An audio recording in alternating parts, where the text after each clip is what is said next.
Hello everyone, মুক্ত একাডেমির operating system সিরিজে আপনাদের স্বাগতম। আজকে আমরা অপারেটিং সিস্টেমের কিছু ইন্ট্রোডাক্টরি বিষয়ে আলোচনা করব। তো চলুন শুরু করা যাক।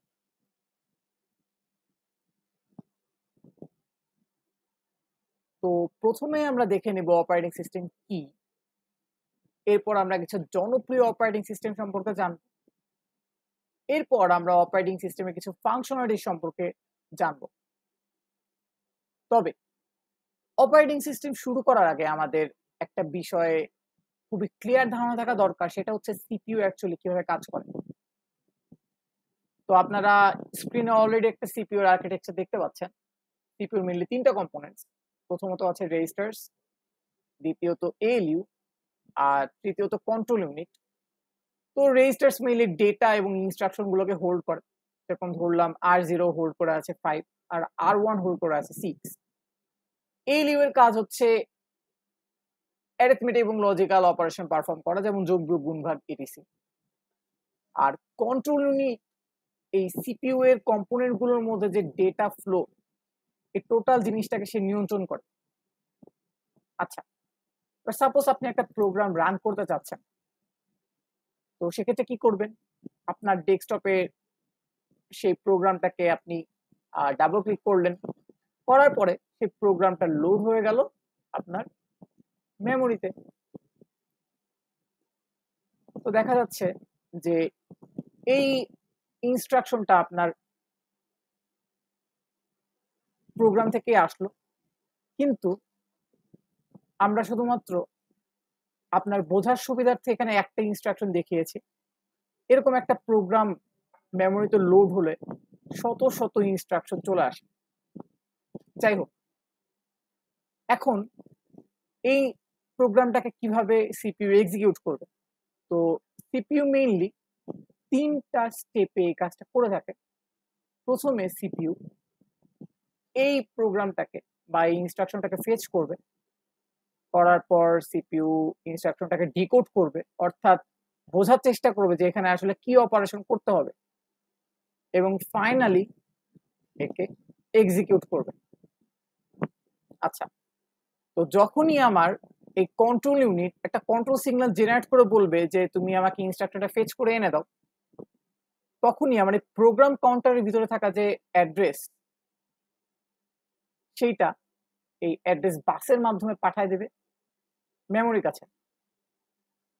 আর এই মেমোরি এই 002 অ্যাড্রেসে যে কন্টেন্টটা ছিল, সেই কন্টেন্টটাকে সিম্পলি ডেটা বাসের মাধ্যমে পাঠিয়ে দেবে ইনস্ট্রাকশন রেজিস্টারের কাছে। এরপরে এই ইনস্ট্রাকশন রেজিস্টার থেকে সেটা চলে যাবে ইনস্ট্রাকশন ডিকোডারের কাছে, এবং ইনস্ট্রাকশন ডিকোডার ইনস্ট্রাকশনটাকে ডিকোড করবে। ডিকোড করে দেখবে যে হ্যাঁ, এখানে দুইটা রেজিস্টারের মধ্যে এই অ্যাড অপারেশন অর্থাৎ যোগ করতে বলা হয়েছে। তাহলে আমাদের ফেচ এবং ডিকোড দুটো স্টেপ শেষ। এবার ফাইনালি আমাদের এক্সিকিউট করতে হবে। তো বলা ছিল যে এই R0 এবং R1 রেজিস্টারে যে ভ্যালুগুলো আছে সেগুলো যোগ করো। তাহলে আমার এই R0 তো আছে 5 এবং R1 আছে 6। তো এই ভ্যালুগুলা সিম্পলি আমার এই বাসের মাধ্যমে এএলইউ এর টেম্পোরারি রেজিস্টারে চলে আসবে।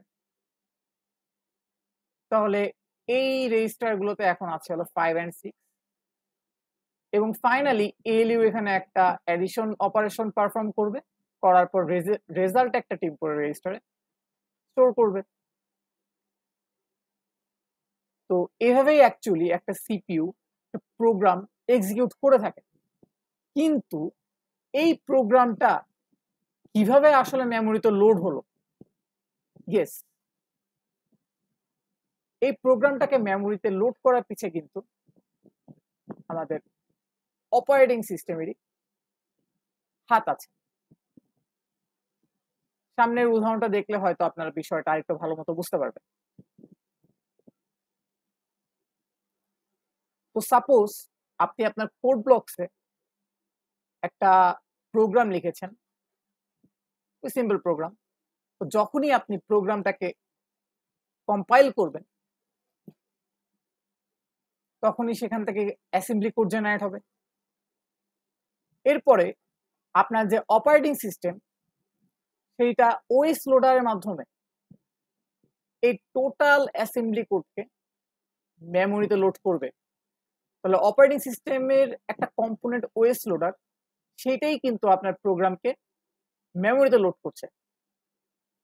আরেকটা গুরুত্বপূর্ণ জিনিস, সেটা হচ্ছে যখনই আপনার প্রোগ্রামকে মেমোরিতে নিয়ে আসবেন, তখন কিন্তু আমরা সেটাকে আর প্রোগ্রাম বলবো না, সেটাকে আমরা বলবো প্রসেস। তবে প্রসেস কি? প্রসেস হচ্ছে প্রোগ্রাম আন্ডার এক্সিকিউশন। তার মানে আমরা কিন্তু একটা বিষয় ক্লিয়ার হতে পারলাম, সেটা হচ্ছে আমরা এই সিপিইউ বলি কিংবা মেমোরি বলি, আমরা কিন্তু এদের সাথে সরাসরি কমিউনিকেট করতে পারছি না একজন ইউজার হিসাবে। আমাদের কমিউনিকেশন কিন্তু হচ্ছে এই অপারেটিং সিস্টেম এর ভায়া হয়ে।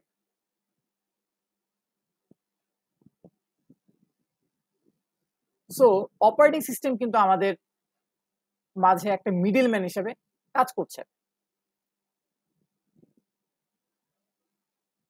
তাহলে অপারেটিং সিস্টেম কি? আমরা এতক্ষণ যা দেখলাম অ্যাকচুয়ালি সেটাই, যে an operating system is a program that acts as an intermediary between the user of a computer and a computer hardware। অর্থাৎ অপারেটিং সিস্টেম ইউজার আর হার্ডওয়্যারের মাঝখানে মিডল ম্যান হিসেবে কাজ করছে। তো আমরা কোনো একটা কিছু করতে চাইলে অপারেটিং সিস্টেম সেইটা হার্ডওয়্যারকে দিয়ে করিয়ে নিচ্ছে, তাই তো? আচ্ছা, তো এই ডায়াগ্রামটা দেখলেও আপনারা বিষয়টা আরেকটু ক্লিয়ারলি বুঝতে পারবেন। তো এই ডায়াগ্রামটা দেখলে আপনারা অ্যাকচুয়ালি বুঝতে পারবেন যে ইউজারের সাথে কিন্তু হার্ডওয়্যারের সরাসরি কমিউনিকেট করার কোনো ওয়ে নাই। সমস্ত ওয়ে এই অপারেটিং সিস্টেমের থ্রু হয়ে। তো এখানে হার্ডওয়্যার যে কোনো হার্ডওয়্যার হতে পারে, এখানে আপনি সিপিইউ ধরতে পারেন কিংবা আপনার র্যাম ধরতে পারেন অর এনি আদার হার্ডওয়্যার। আচ্ছা, তো আপনি অপারেটিং সিস্টেমের সাথে কিন্তু ডিরেক্ট কমিউনিকেশন করতে পারেন, অথবা কোনো অ্যাপ্লিকেশনের থ্রুতে কমিউনিকেশন করতে পারেন। ডিরেক্ট কমিউনিকেশন এর ক্ষেত্রে আমরা উদাহরণ হিসেবে বলতে পারি যে আপনি যখন কম্পিউটার শাট ডাউন করেন কিংবা টাস্ক ম্যানেজার ওপেন করেন, সেসব ক্ষেত্রে কম্পিউটারের সাথে ডিরেক্ট কমিউনিকেশন হয়ে থাকে। সিমিলারলি যখন আপনি আপনার ওয়েব ব্রাউজারটা ওপেন করবেন কিংবা অন্য কোনো অ্যাপ্লিকেশন ওপেন করবেন, যেমন Microsoft Word, Office, PowerPoint etcetera etcetera, এসব ক্ষেত্রে কিন্তু আপনি অ্যাপ্লিকেশনের থ্রুতে অপারেটিং সিস্টেমের সাথে যোগাযোগ করছেন এবং অপারেটিং সিস্টেম আপনার হয়ে হার্ডওয়্যারের সাথে ইন্টারঅ্যাক্ট করে দিচ্ছেন। আচ্ছা, তাহলে হার্ডওয়্যারের সাথে কি সরাসরি ইন্টারঅ্যাকশনের কোনো ওয়ে নেই? অ্যাকচুয়ালি আছে। তাহলে আমাদের অপারেটিং সিস্টেম কেন লাগবে? আসলে প্রশ্নের উত্তরটা খুবই ইজি। সেটা হচ্ছে যে যদিও হার্ডওয়্যারের সাথে আমরা সরাসরি কমিউনিকেট করতে পারবো, কিন্তু সেটা মোটেও প্র্যাকটিক্যাল না। হ্যাঁ, আর্লি কম্পিউটারগুলোতে আসলে অপারেটিং সিস্টেম ছিল না, তখন আমরা হার্ডওয়্যারের সাথে সরাসরি কমিউনিকেট করতাম কোড লিখে লিখে। আপনি একটা সিম্পল কথা চিন্তা করেন যে আপনি যদি একটা ফাইল রিড করতে চান, সেক্ষেত্রেও আপনার একটা মেশিন কোড লিখে কম্পিউটারকে বোঝাতে হবে, আপনার সিপিইউ কে বোঝাতে হবে যে এই কাজটা করে দাও। তো এই জিনিসটা তো আসলে মোটেও প্র্যাকটিক্যাল না, যেখানে অপারেটিং সিস্টেম আমাদের একটা সুন্দর গ্রাফিক্যাল ইউজার ইন্টারফেস দিচ্ছে, যেখানে আমরা জাস্ট ডাবল ক্লিক করেই কোনো কিছু একটা এক্সিকিউট করে ফেলতে পারছি, কিংবা কিবোর্ডে কি প্রেস করে আমরা আসলে অনেক কাজ করে ফেলতে পারছি। তো basically convenience and is of use, এই দুইটা কারণে আমরা অপারেটিং সিস্টেম ব্যবহার করি। অ্যান্ড অফকোর্স হার্ডওয়্যারের সাথে ডিরেক্ট কমিউনিকেশন কখনোই প্র্যাকটিক্যাল না। বর্তমান যুগে এসে।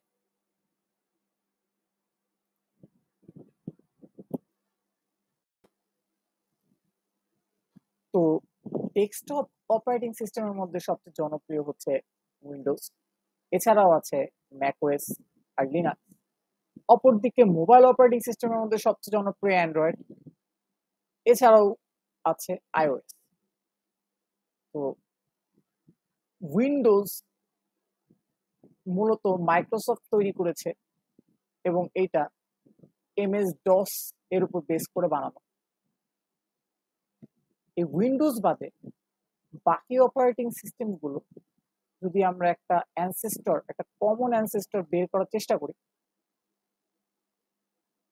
তাহলে কিন্তু একটা নামে উঠে আসে, and that is ইউনিক্স। 1969 সালে তৈরি হওয়ার পর থেকে এর জনপ্রিয়তা প্রতিনিয়তই বাড়তে থাকে। অ্যাজ এ রেজাল্ট বাজারে ইউনিক্সের উপর বেস করে বা ইউনিক্সের আদলে অনেকগুলো অপারেটিং সিস্টেম লঞ্চ হয়। তো আমরা অপারেটিং সিস্টেমগুলোতে দুইটা ক্যাটাগরিতে ভাগ করতে পারি। এক হচ্ছে ইউনিক্স লাইক, যারা ইউনিক্সের আদলে তৈরি, আর একটা হচ্ছে ইউনিক্স বেসড, যারা ইউনিক্সের উপর বেস করে তৈরি। তো অ্যাপেলের ম্যাকওএস সরাসরি ইউনিক্সের উপর বেস করেই তৈরি, যেখানে লিনাক্স অ্যাকচুয়ালি একটা ইউনিক্স লাইক অপারেটিং সিস্টেম, তথা ইউনিক্সের আদলে এটিকে তৈরি করেছিলেন লাইনাস টরভাল্ডস।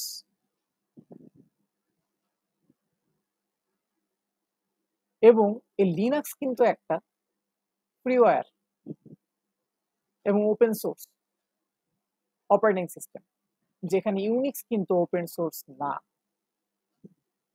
সিমিলারলি আইওএস সরাসরি লিনাক্সের কার্নেল ব্যবহার করেই তৈরি করা হয়েছে। তো এটা একটা Linux based operating system, as a result এটাকে আমরা ইউনিক্স লাইকের ক্যাটাগরিতে ফেলতে পারি। তাহলে যদিও ম্যাকওএস ইউনিক্স বেসড, আইওএস কিন্তু ইউনিক্স বেসড না। আইওএস হচ্ছে একটা ইউনিক্স লাইক অপারেটিং সিস্টেম, কারণ এই মোবাইল ভার্সন উপযোগী করার জন্য এই এর কার্নেলকে অনেক মডিফাই করা হয়েছে।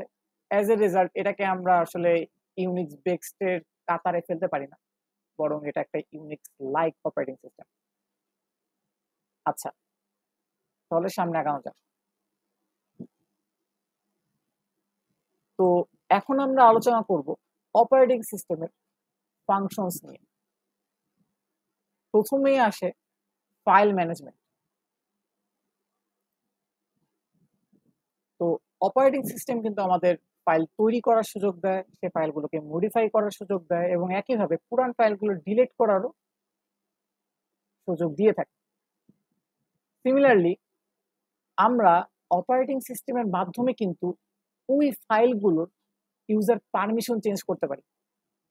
সাপোজ একটা অপারেটিং সিস্টেম অনেকগুলো ইউজার ব্যবহার করে, ঠিক আছে, ইউজার 1 2 3, তিনজন ইউজার একটা ডেস্কটপ সাপোজ আপনারা ব্যবহার করেন একটা অপারেটিং সিস্টেম।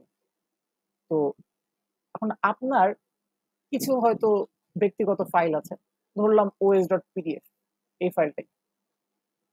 এই ফাইলটা যাতে অন্যান্য ইউজার মডিফাই না করে ফেলতে পারে, সেক্ষেত্রে কিন্তু আপনি ফাইলের ইউজার পারমিশন অ্যাড করতে পারেন। লাইক আপনি যদি ফাইলটাকে রিড অনলি করে রাখেন, তাহলে অন্যান্য ইউজাররা শুধুমাত্র এটাকে পড়তেই পারবে, তারা কিন্তু এটাকে মডিফাই করতে পারবে না। তো এইভাবেই operating system user permission add করতে দেয়। এছাড়াও আমরা অপারেটিং সিস্টেমে যে ফাইলগুলো তৈরি করি বা যে ফোল্ডার তৈরি করি, এগুলা কিন্তু একটা হায়ারার্কিক্যাল ম্যানার ফলো করে। লাইক আমরা এই পাশের ছবিটা দেখলে আসলে বুঝতে পারবো যে এটা হচ্ছে আমাদের সি ড্রাইভ, যাকে আমরা রুট ডিরেক্টরি বলছি। তার আন্ডারে একটা ফোল্ডার আছে বুট, এই বুটের ভিতরে আবার আরেকটা ফোল্ডার আছে এসএমডি। সিমিলারলি এই সি ড্রাইভের ভিতরে আরেকটা ফোল্ডার আছে ড্রাইভার্স, তার ভিতরে কিন্তু আরেকটা সাব ফোল্ডার আছে, সেটা হচ্ছে কার্ড। তো এই জিনিসগুলো আসলে একটা হায়ারার্কিক্যাল ম্যানারে থাকে। আচ্ছা, হায়ারার্কির ব্যাপারটা যদি একটু ইলাবোরেট করি তাহলে হয়তো বিষয়টা আরেকটু ক্লিয়ার হবে। যদিও ছবিতে হয়তো হায়ারার্কিটা ঠিক সেভাবে বোঝা যাচ্ছে না, তো আমি এটাকে একটা ট্রি লাইক স্ট্রাকচারের মাধ্যমে দেখাবো। তো এটা হচ্ছে আমার রুট ডিরেক্টরি সি। সি এর 3টা চাইল্ড আছে, বুট, ড্রাইভার আর ফ্লেক্সিবল।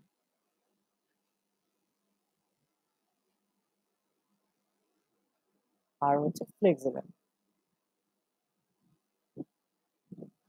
সিমিলারলি বুটেরও আবার আরেকটা চাইল্ড আছে, অ্যান্ড ড্রাইভারও আরেকটা চাইল্ড আছে। তো আমরা এখানে বুটের আরেকটা চাইল্ড দিয়ে দিই, সেম ড্রাইভার্সের ক্ষেত্রে।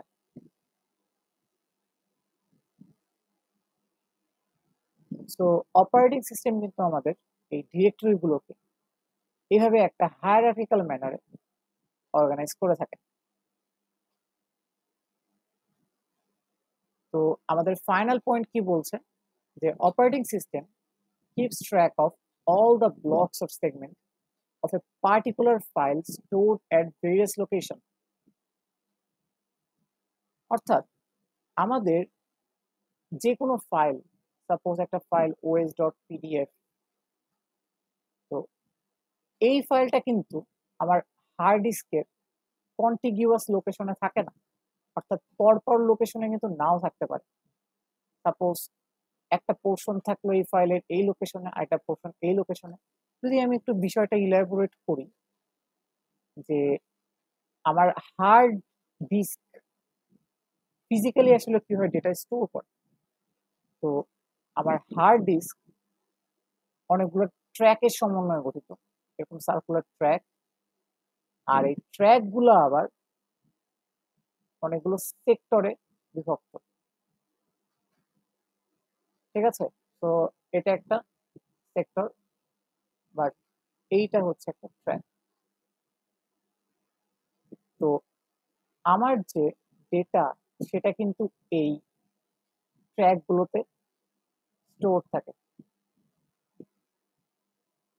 এখন সাপোজ আমার ট্র্যাক গুলোর সাইজ হচ্ছে 512 কিলোবাইট, বাট আমার যে os.pdf, যে পিডিএফ ফাইলটা, এটা হচ্ছে 514 কিলোবাইট।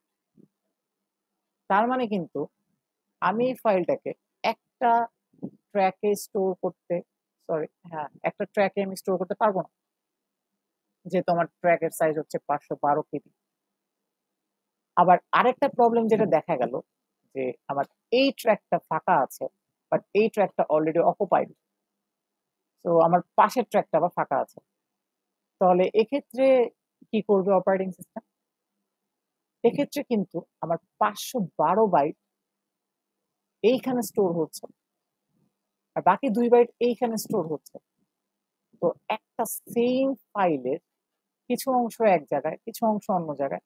তো এই জিনিসগুলোকে যখন আমি এই পিডিএফটা অন করব, তখন কিন্তু এই দুইটা আলাদা আলাদা লোকেশন থেকে অন করতে হচ্ছে বা নিয়ে আসতে হচ্ছে। তো এই জিনিসগুলোকেও কিন্তু অপারেটিং সিস্টেম খুব ভালোভাবেই হ্যান্ডেল করে।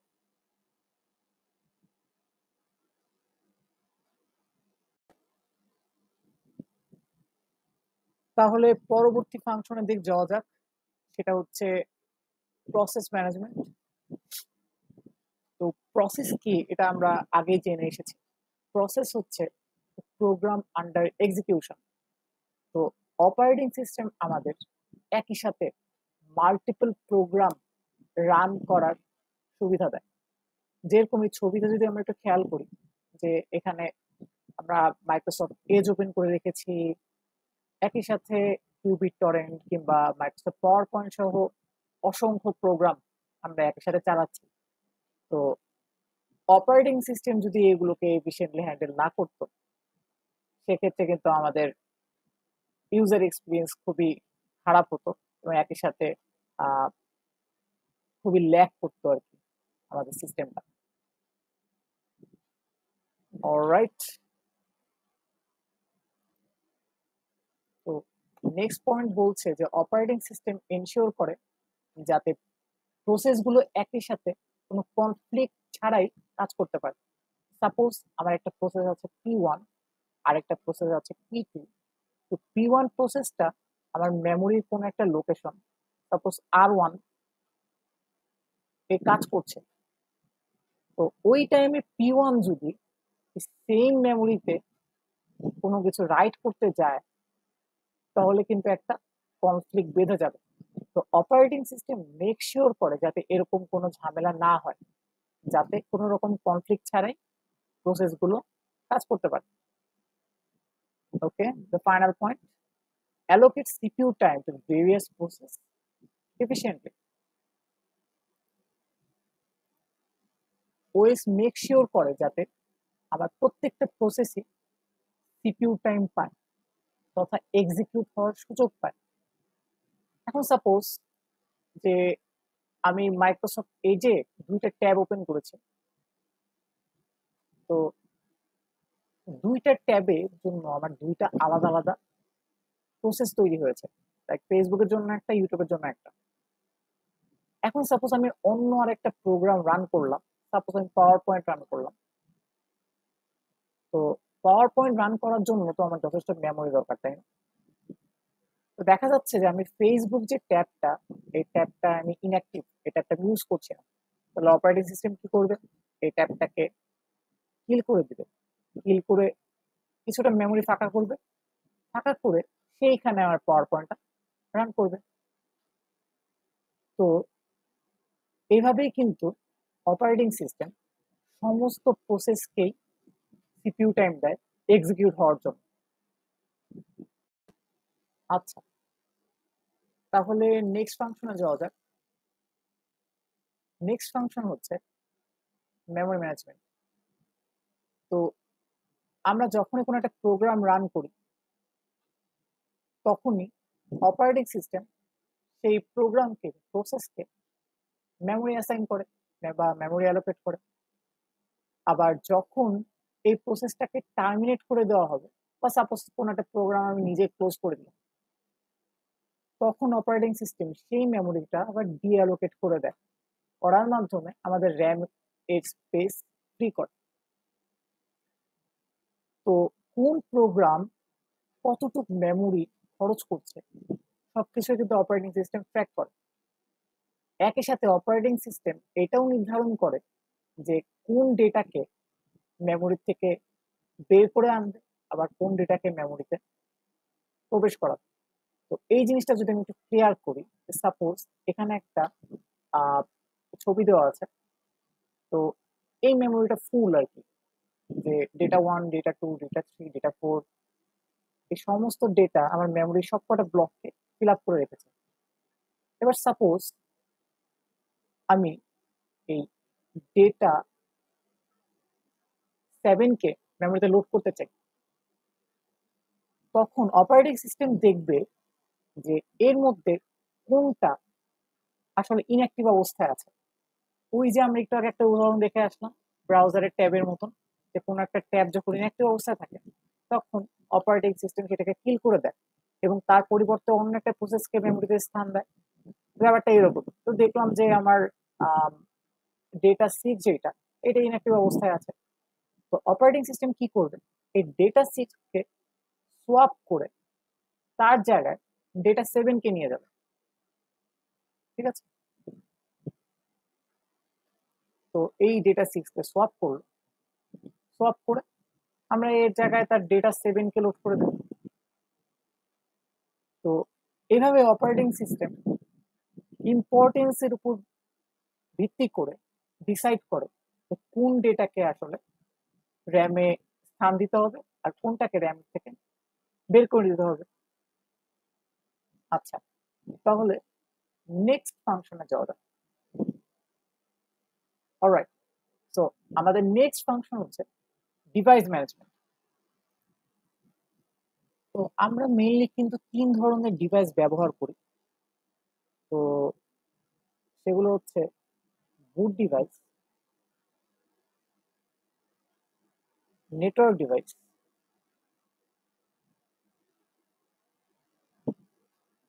আর হচ্ছে ক্যারেক্টার ডিভাইস।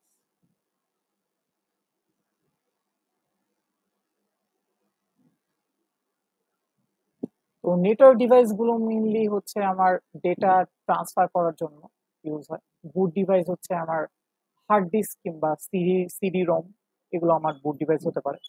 আর ক্যারেক্টার ডিভাইস হচ্ছে আমার ইনপুট আউটপুট ডিভাইস গুলো, যেরকম আমার মাউস, কিবোর্ড কিংবা প্রিন্টার ইত্যাদি। তো যখনই আমি কোনো একটা ডিভাইসকে আমার ডেস্কটপের সাথে কানেক্ট করি, সাথে সাথে কিন্তু অপারেটিং সিস্টেম নিউ ডিভাইসগুলোকে আইডেন্টিফাই করে।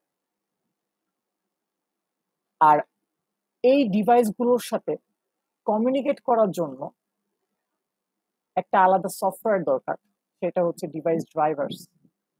তো অপারেটিং সিস্টেম কিন্তু সাথে সাথে এই ডিভাইস ড্রাইভার গুলো ইনস্টল করে ফেলে, যাতে সে এদের সাথে কমিউনিকেট করতে পারে। এরপরে কোনো প্রোগ্রাম যদি কোনো একটা ডিভাইসকে অ্যাক্সেস করতে চায়, সাপোজ কোনো একটা প্রোগ্রাম P1, সে এখন চাচ্ছে প্রিন্টারকে অ্যাক্সেস করতে। প্রিন্টার, সাপোজ আপনি কোনো একটা পিডিএফ অন করে প্রিন্টে ক্লিক করলেন, তাহলে P1টা এক্সিকিউট হলো। হলে এই P1 প্রোগ্রামটা এখন চাবে প্রিন্টারকে অ্যাক্সেস করতে, যাতে আপনার পিডিএফটাকে সে প্রিন্ট করতে পারে। তো এই P1 কে প্রিন্টারের অ্যাক্সেস দিতেও কিন্তু অপারেটিং সিস্টেম গুরুত্বপূর্ণ ভূমিকা পালন করে। এবং যখন আপনার প্রিন্টের কাজ শেষ হয়ে যাবে, তখন কিন্তু সেই P1 থেকে এই প্রিন্টারকে ডিলোকেট করে দেবে। আচ্ছা, তো আমরা আমাদের ফাইনাল ফাংশন চলে আসছি, এটা হচ্ছে সিকিউরিটি এন্ড অ্যাক্সেস কন্ট্রোল। প্রথমে আছে অথেন্টিকেশন আর অথরাইজেশন। তো আমরা যারা কম্পিউটার ইউজ করি, যখনই আমরা কম্পিউটারটা বুট করি বা ওপেন করি, সাথে সাথে আমাদের একটা লগ ইন স্ক্রিন আসে, রাইট? যে এখানে আমাদের পাসওয়ার্ড দিতে বলে, আমাদের এখানে পাসওয়ার্ড দিতে বলে। পাসওয়ার্ড রং হলে কিন্তু আমরা আসলে লগ ইন ফেল হয়ে যায় আর কি, আমরা ঢুকতে পারি না। তো এই জিনিসটাই হচ্ছে অথেন্টিকেশন, যে যাচাই করা যে আপনি কি এর অরিজিনাল ওনার কিনা। ঠিক আছে? তো অনেকে অথেন্টিকেশন আর অথরাইজেশনের মধ্যে পার্থক্যটা ঠিক মতো বোঝেন না, তো তাদের জন্য আমি একটু ক্লিয়ার করে বলি যে অথেন্টিকেশন হচ্ছে মেইনলি ভেরিফাই করা বা আইডেন্টিফাই করা যে আপনি কি অরিজিনাল মালিক কিনা। আর অথরাইজেশন হচ্ছে যে যখন আপনার পাসওয়ার্ডটা ম্যাচ হয়ে গেল, তখন আপনাকে একটা প্রিভিলেজ দেওয়া হবে। প্রিভিলেজটা কি? যে আপনি এই ডেস্কটপের অ্যাক্সেস পেলেন। ঠিক আছে? তার মানে অথেন্টিকেশন হচ্ছে ভেরিফাই করা, আর অথরাইজেশন হচ্ছে আপনাকে প্রিভিলেজ দেওয়া, প্রিভিলেজ গ্র্যান্ট করা বা অ্যাক্সেস দেওয়া। আচ্ছা, এরপরে ফায়ারওয়াল, যে আপনি যদি কোনো, আপনি যখন ইন্টারনেটের সাথে কানেক্টেড থাকেন, তখন আপনার পিসি থেকে ডেটা প্যাকেটস বাইরে যায়, আবার বাইরে থেকেও ডেটা প্যাকেটস আপনার পিসিতে আসে। তো এই সব কিছুই আসলে এই অপারেটিং সিস্টেমের ফায়ারওয়াল ভেদ করে যাওয়া আসা করে। এর মাঝখানে যদি কোনো কিছু ম্যালিশিয়াস পায় আপনার অপারেটিং সিস্টেম, তাহলে কিন্তু সাথে সাথে সেই ট্রাফিককে ব্লক করে দেবে। আর এছাড়াও বর্তমানকার মডার্ন অপারেটিং সিস্টেম গুলোতে ম্যালওয়্যার ডিটেকশন সিস্টেম থাকে, তো ইজিলি আসলে ভালনারেবিলিটি ম্যানেজ করতে পারে। যখনই সে কোনো ভাইরাস পায়, সাথে সাথে আপনাকে নোটিফাই করে কিংবা সে ভাইরাসটাকে রিমুভ করে দেয়। তো এই ছিল আজকের আলোচনা। যারা ভিডিওটি প্রথম থেকে দেখেছেন তাদের অসংখ্য ধন্যবাদ, এবং ভিডিওটি ভালো লাগলে অবশ্যই সাবস্ক্রাইব করে আমাদের সাথে থাকবেন। Thank you very much.